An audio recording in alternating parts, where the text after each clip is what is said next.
سبيل الدموع سبيل مريح تنهدى يا صاحي كي تستريح وبث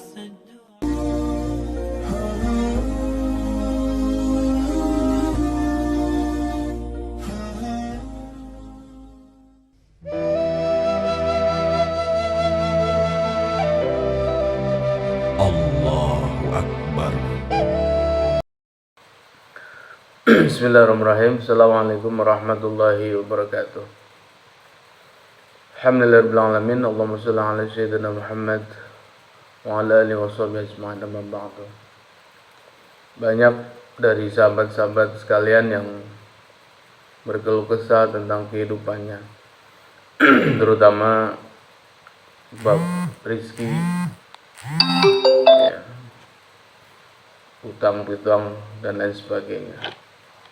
Padahal kalau kita mau membaca satu ayat dalam Al-Quran, Allah Subhanahu wa Ta'ala jelas sekali memberikan satu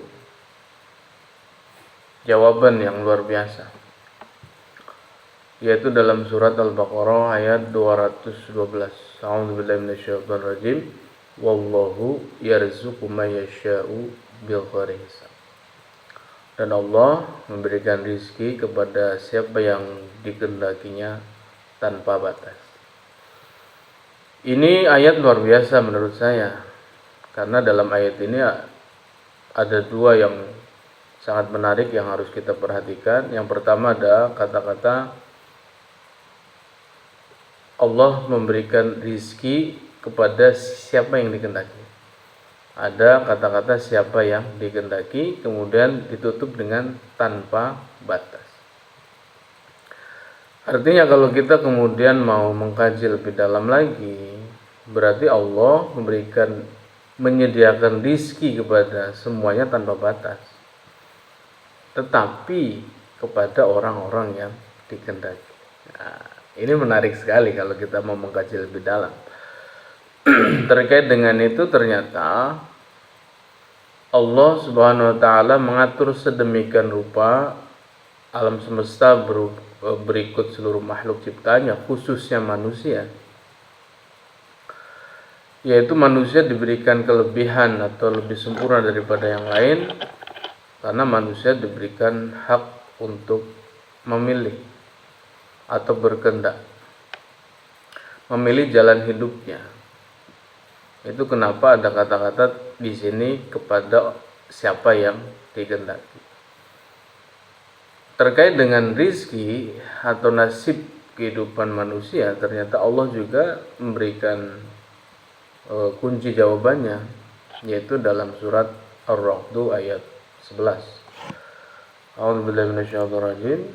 Innallaha la yukhayyiru ma biqaumin hatta yukhayyiru ma bi anfusihim. Sesungguhnya Allah tidak akan merubah satu keadaan kaum, orang atau individu tertentu sampai di mana dia mau merubah apa yang ada di dalam dirinya. Ini juga menarik. Ini menguatkan bahwasanya Allah memberikan kuasa kepada kita manusia untuk bisa memilih jalan hidupnya. Nah, terkait dengan rizki, ada hukum-hukum yang Allah ciptakan lewat hukum semesta. Nah, ini kemudian yang jarang dipelajari atau dipraktekkan dalam kehidupan sehari-hari. Bahwasanya semesta memiliki mekanisme hukum tersendiri yang itu hukumnya pasti. Nah, pastinya hukum semesta atau hukum keselarasan itu melebihi pastinya hukum gravitasi. Makanya sering saya sampaikan kepada teman-teman atau sahabat-sahabat, kalau kita kemudian ini atau misalkan ini hukum gravitasi kan bersifat pasti kan. Artinya kalau saya lepaskan ini, ya pasti akan jatuh ke bawah. Ini hukum gravitasi. Nah, ternyata hukum semesta terkait dengan hukum keselarasan ini lebih pasti daripada hukum gravitasi ini. Berarti kalau kita kemudian nasib sekarang tidak beruntung, itu bukan salah siapa-siapa, bukan salah teman, bukan salah keadaan, bukan salah Tuhan apalagi gitu. Tapi ada satu mekanisme hukum semesta yang kemudian menarik itu datang dalam kehidupan kita. Makanya kita juga harus belajar bagaimana kemudian hukum semesta itu bekerja. Terkait dengan ini, maka Allah menyempurnakan manusia itu alatnya untuk supaya kita bisa memilih jalan hidupnya. Apa yang diberikan oleh Allah? Yaitu yang pertama adalah pikiran kita dan rasa dalam diri. Oleh karena itu penciptaan nasib seseorang itu ditentukan oleh pikiran, dikuatkan oleh perkataan, dan disempurnakan oleh perasaan. Jadi itu. Makanya kalau kita kemudian belum sadar ini, maka kita akan pasti menyalahkan pihak di luar diri kita. Entah itu teman kita, entah itu pemerintah, entah itu keadaan, ya. Yang parah lagi kan menyalahkan Tuhan, bahwasanya Tuhan tidak adil. Padahal sebenarnya Allah sudah memberikan satu alat penciptaan kehidupan kita, yaitu lewat pikiran, dikuatkan dengan kata, kemudian disempurnakan dengan rasa. Kalau sudah masuk kepada memenuhi syarat ini, pikiran, kata, dan rasa menyatu, maka itulah kemudian akan terjadi dalam kehidupan kita. Nah, terkait banyak orang berkeluh kesah tentang kehidupan yang khususnya bab rizki, itu ternyata ada satu mekanisme atau hukum keselarasan tentang rizki, khususnya uang lah. Misalkan banyak orang keluh kesah tentang kenapa sekarang susah cari uang, atau usaha macet dan sebagainya, sehingga yang intinya adalah keuangan mereka tidak bagus. Nah, kalau kita kemudian mau belajar tentang hukum mekanisme semesta ini bekerja, dan kemudian kita memahami Allah memberikan kuasa kepada kita untuk memilih jalan hidup kita lewat pikiran, kata, dan rasa, maka yang seharusnya kita koreksi bukan apa yang di luar diri, tapi apa yang di dalam diri. Nah, terkait tentang kemudian tadi bab rizki, maka ada satu hukum energi, ya, yang dicintai atau selaras dengan kerezekian. Nah, menurut penelitian yang diteliti oleh para ilmuwan yang luar biasa itu,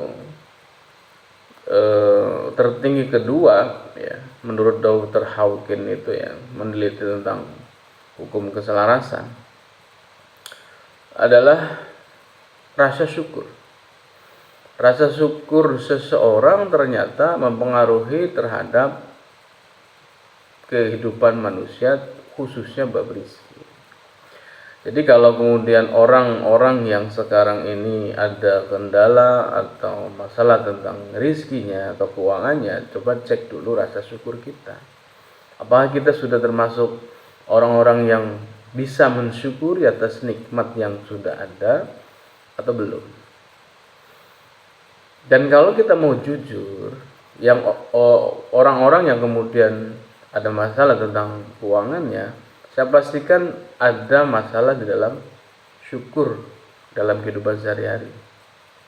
Karena orang-orang seperti ini lebih terobsesi terhadap apa yang belum ada, sementara lupa terhadap yang sudah ada. Cek silahkan, apakah kita sudah kemudian bangun tidur mensyukuri, terima kasih Tuhan atas berkah hidup yang sudah Engkau berikan kepada saya. Jadi bangun tidurnya kita itu kan satu anugerah yang luar biasa, gitu ya. Kemudian meningkat lagi terhadap nikmat nafas kita.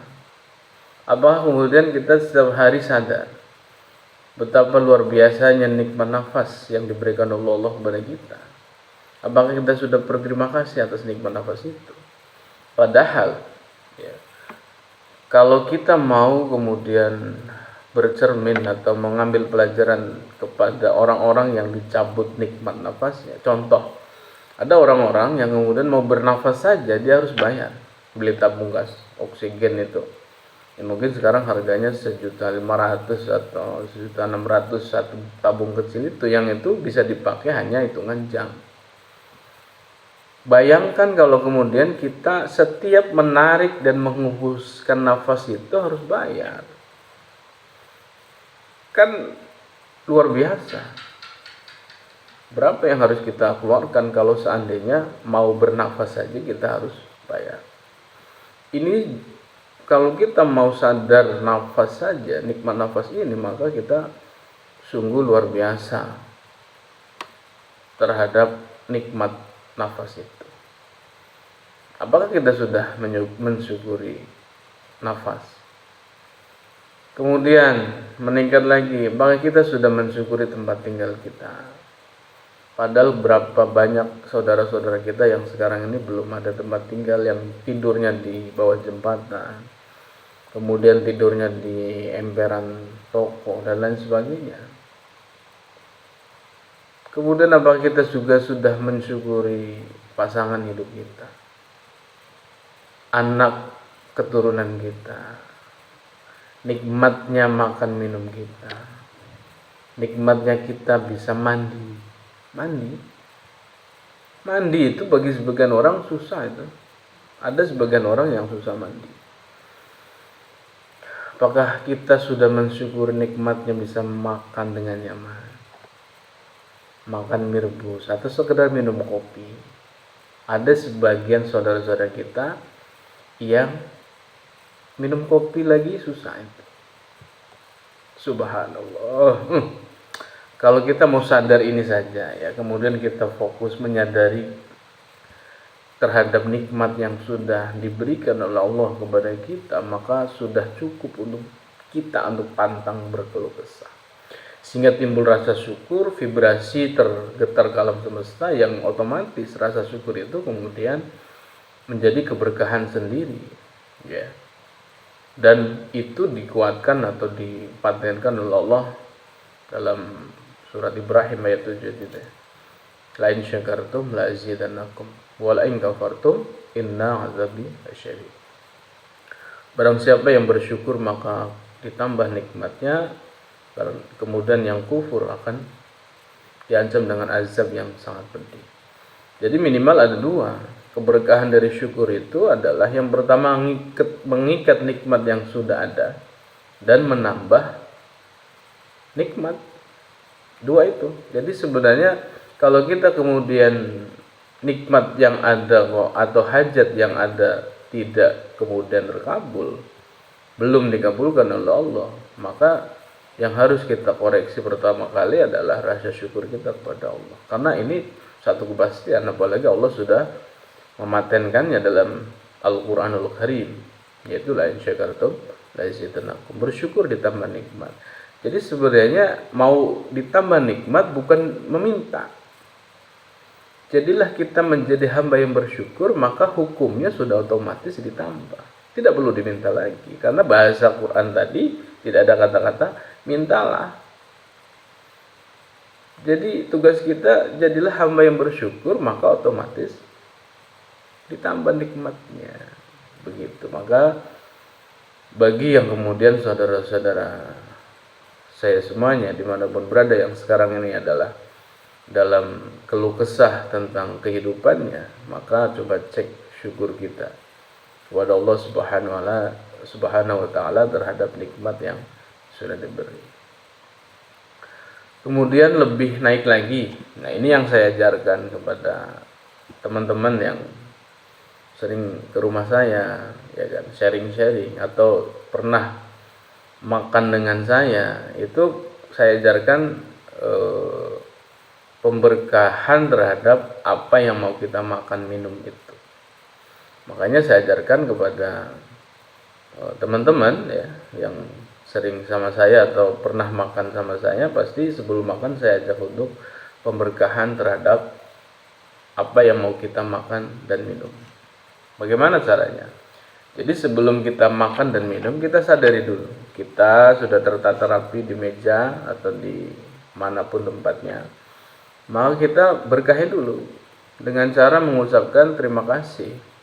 Terima kasih Allah, terima kasih semesta atas rezeki yang sudah saya terima, tambahi dan yang akan saya terima. Jadilah ini membawa keberkahan, kebahagiaan, kesehatan jasmani rohani, keberlimpahan, kemakmuran, keselamatan untuk diri, keluarga, dan semua yang menjadi jalan sampainya rizki ini kepada kami. Ya, kalau yang muslim silakan baca Fatihah, Al-Fatihah. Nah, setelah baca baru makan, baca doa makan. Maka ini kalau kita lakukan ini termasuk pemberkahan yang luar biasa, karena kita mendoakan bukan hanya untuk diri, bukan hanya untuk keluarga, tapi kepada seluruh yang menjadi jalan sampainya rizki itu kepada kita. Karena kalau kita kemudian berdoa untuk menjadi sampai kepada menjadi jalan rizki, itu kan termasuk yang jualan, misalkan nasi sudah tersedia, yang jualan nasi, yang jualan berasnya, yang memasaknya, yang menanamnya, yang manennya, yang giling, itu seluruhnya.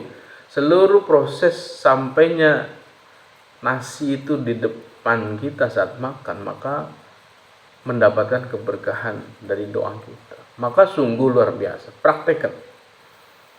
Ini akan mengikat nikmat yang sudah ada. Misalkan kita yang akan dimakan adalah ayam, maka minimal ada dua tadi kan keberkahannya. Pertama, mengikat nikmat, berarti kita akan sering makan ayam tadi.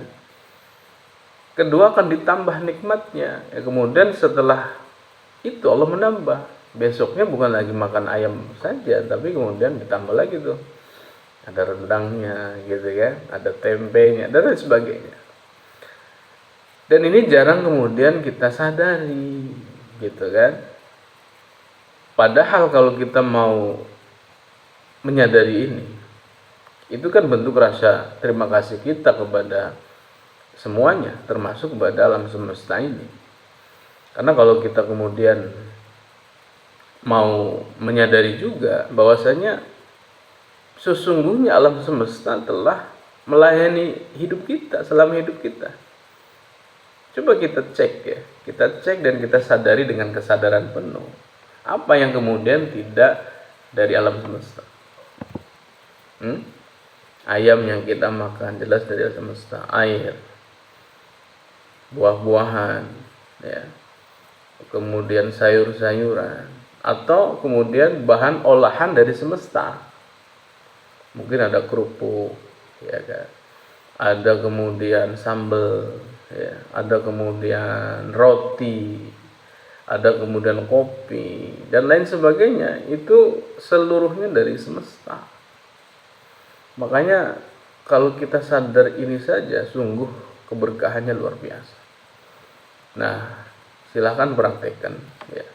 Jadi bagi sahabat-sahabat yang kemudian sekarang sedang berkeluh kesah tentang kehidupannya, jangan kemudian menyalahkan siapapun, tapi coba koreksi diri, khususnya bab syukur kita terhadap nikmat yang sudah diberi.